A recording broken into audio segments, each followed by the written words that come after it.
कि कोई राह मुश्किल नहीं होती, हर पल एक चुनौती होती है, जो इसे स्वीकार कर आगे बढ़ता है सफलता उनके साथ होती है।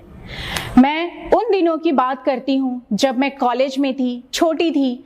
हमारे घर पे एक महिला आई और वो काफ़ी रो रही थी। उसने पैसे मांगे, मेरी मम्मा ने उठा के उनको 2 रुपए दे दिया। उनके जहाँ पे वो भागलपुर में रहती थी वहाँ पे काफ़ी बाढ़ आया था, सब कुछ छोड़कर वो वहाँ पे आ गई थी। उनकी डॉटर की शादी थी, उनकी 5 बेटियाँ थीं। फिर मैंने एक निर्णय लिया कि अगर ये जाती हैं घर घर में पैसे मांगने के लिए तो इनको कोई 2 रुपये और 1 रुपया देगा। मैंने अपने आप में प्रतिज्ञा ली कि इनकी बेटी की शादी मुझे अपने ट्यूशन में पढ़ाती थी उन पैसों से, और मैं घर घर जाके उनके लिए चंदा इकट्ठा कर रही थी। बहुत सारे कमेंट्स सुनने को आए कि ऐसा तो नहीं, ये पैसा तुम्हारे पापा तुम्हारी शादी के लिए इकट्ठा कर रहे हैं।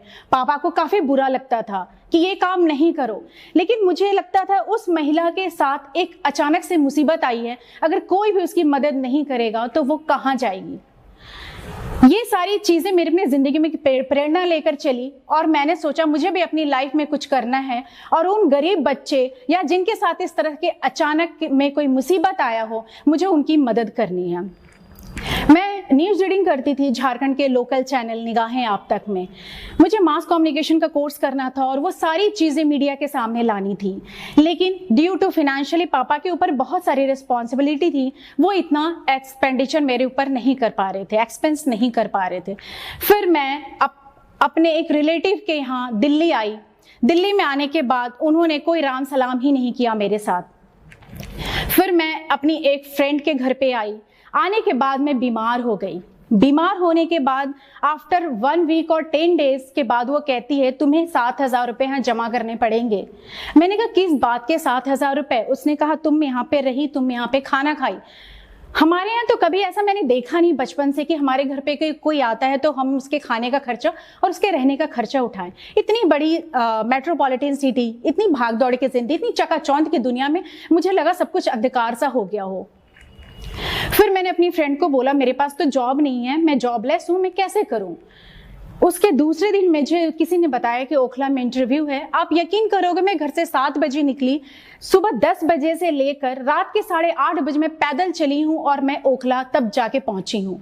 मुझे समझ ही नहीं आ रहा था कौन सा बस लूँ, कौन सा ऑटो लूँ, कौन सी गाड़ी लूँ। मनी प्रॉब्लम ऑलरेडी था। उसके बाद मैं दूसरे दिन आई। उस दिन तो फिर दूसरे दिन मैं जब स्पर्श कंपनी में जॉब के लिए गई तो मैं सेलेक्ट हुई। इवन मैंने जब अपने रिज्यूमे में मेंशन किया हुआ था कि मैं न्यूज़ रीडर थी तो मुझे IVR में बोलने का मौका भी मिला।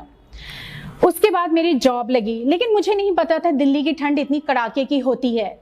मेरी जॉब अक्टूबर में लगी, नवंबर में ठंड काफ़ी लगने लगी। मैं अपने पेरेंट्स से हेल्प लेना नहीं चाहती थी। मैं अपनी एक फ्रेंड के साथ बहुत छोटे से कमरे में रहना शुरू कर दी।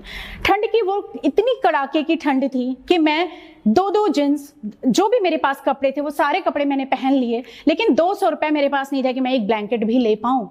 बहुत दर्दनाक टाइम था। मुझे लगा कि मैं वापस चली जाऊँ अपने घर को, लेकिन मैंने हिम्मत नहीं हारा। मैं आगे बढ़ी कि नहीं, मुझे कुछ करना है, मुझे कुछ करना है, ऐसा सोचा। उसके बाद क्या हुआ, मैंने जॉब क्विट कर दी क्योंकि मैंने कंसीव कर लिया था। लेकिन मुझे क्या पता था कि इतना बड़ा और हादसा होने वाला है मेरी जिंदगी में। 10 दिन के बाद ही हस्बैंड की जॉब चली गई। मैं कंटिन्यू उनको कॉल कर रही थी कि क्या हुआ, आप कहाँ पे हो। वो नहीं आए घर पे। जब दूसरे दिन आए तो मैंने बोला आप कहाँ हो। उन्होंने बोला मेरी जॉब चली गई। मैंने कहा मैंने जॉब खुद से छोड़ दी और आपकी जॉब चली गई, इतना मुश्किल सिचुएशन हम कैसे सरवाइव करेंगे। जैसे लगा कि शरीर काटो तो खून भी ना निकले, इतना बुरा स्थिति हो गया था। हम दोनों एक दूसरे को पकड़ के बहुत रोए कि अब हम आगे सरवाइव कैसे करेंगे। उसके बाद क्या हुआ कि फिजिकली बहुत सारी प्रॉब्लम होने लगी मुझे। उसके बाद से जितने भी हमने पैसे जोड़ रखे थे वो सारे पैसे हमारे खर्च हो गए। उसके बाद क्या होता है कि जब कुछ दिन के बाद आफ्टर डिलीवरी मेरी तबीयत खराब होने लगी और मैं हॉस्पिटलाइज हो गई और मुझे टाइफाइड हो गया। 10 दिन ऐसा वो सिचुएशन था जब मेरा बेटा मेरे पास मुझे देखने के लिए आता था। मुझे टीवी में जैसे कि मैं ऐड देखती थी कुपोषण का शिकार बच्चा, जब मैं अपने बच्चे को उस हालत में देखती थी तो मैं रोती थी। मुझे लगता था ये लाइफ है क्या, मैं अपने बच्चे को ये जिंदगी दूं। मैं अपने बच्चे को दुनिया में लाके कोई गलती तो नहीं कर दी, क्योंकि उस बच्चा को देखकर ऐसा लग रहा था कि उसके कोई भी नहीं है। वो पल मेरे साथ इतना बुरा बीता। उसके कुछ दिन के बाद मैंने देखा कि मेरा बच्चा हॉस्पिटलाइज हो गया। और कोई कहीं से कोई मदद नहीं, क्या करें, अपने पेरेंट्स से हेल्प लेना नहीं चाहते, कहीं से कोई मदद की सुविधा नहीं, दोनों जॉबलेस हैं, क्या करें।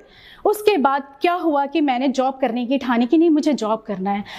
अब खुद सोचो, एक 6 महीने के बच्चे को छोड़कर एक माँ अगर जाती है, जो बच्चा अपनी माँ का फीड करता हो, उस माँ पे क्या बीतती होगी, क्या बीतती होगी उस माँ के ऊपर।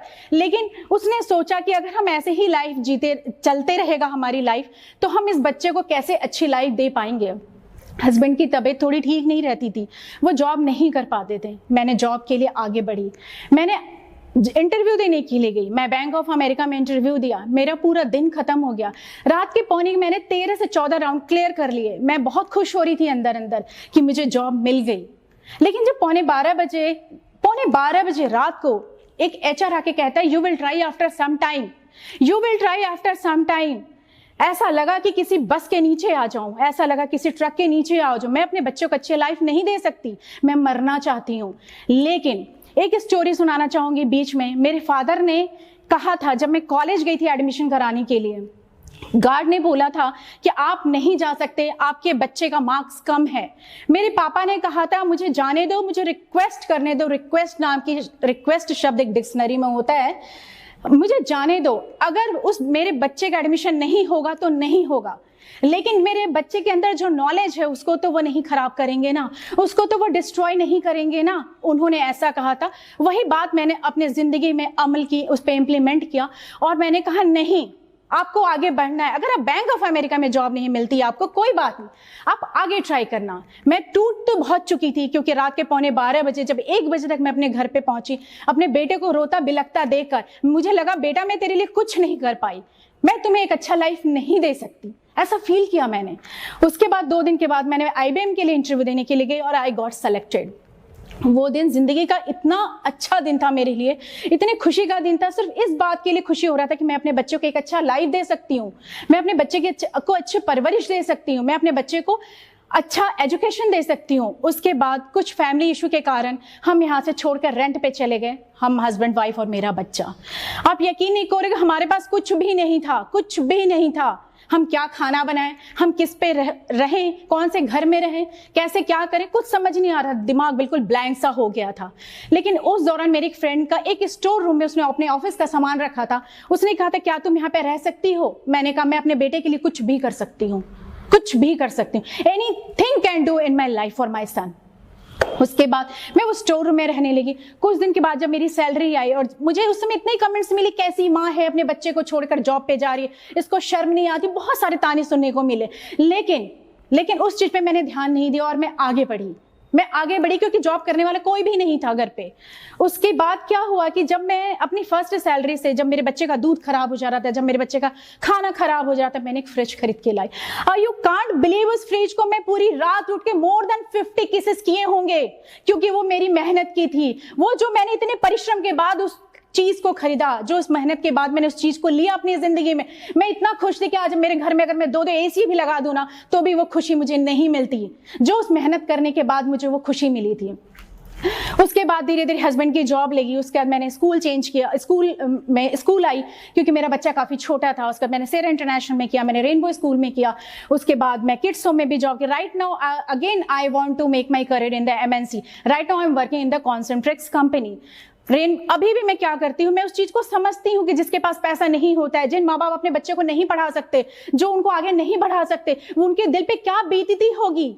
मैं आज के दिन में भी, ड्यू टू कोरोना के टाइम पे नहीं, इसके पहले मैं हर संडे उन गरीब बच्चों का क्लास लेती थी। वो मेड जो हमारे घर आती थी, जो अपने बच्चों को नहीं पढ़ा पाती, मैं उनका क्लास लेती हूँ। मैं NGO में जाती हूँ फ्री ऑफ कॉस्ट। मैं उसके चेहरे पे अगर अपनी वजह से मुस्कान लेकर आ सकी तो यही मैंने अचीवमेंट किया अपनी लाइफ में। और मैं यही सबको कहना चाहूंगी, आपकी वजह से अगर किसी के चेहरे पे मुस्कान आ जाए, यही बहुत बड़ी अचीवमेंट है, बहुत बड़ी अचीवमेंट है। इस दुनिया से हर किसी को जाना है, लेकिन अपना किरदार ऐसा निभाइए कि पर्दा गिरने के बाद भी आपके लिए तालियां बजती रहे। Best of luck for all the shot. Thank you.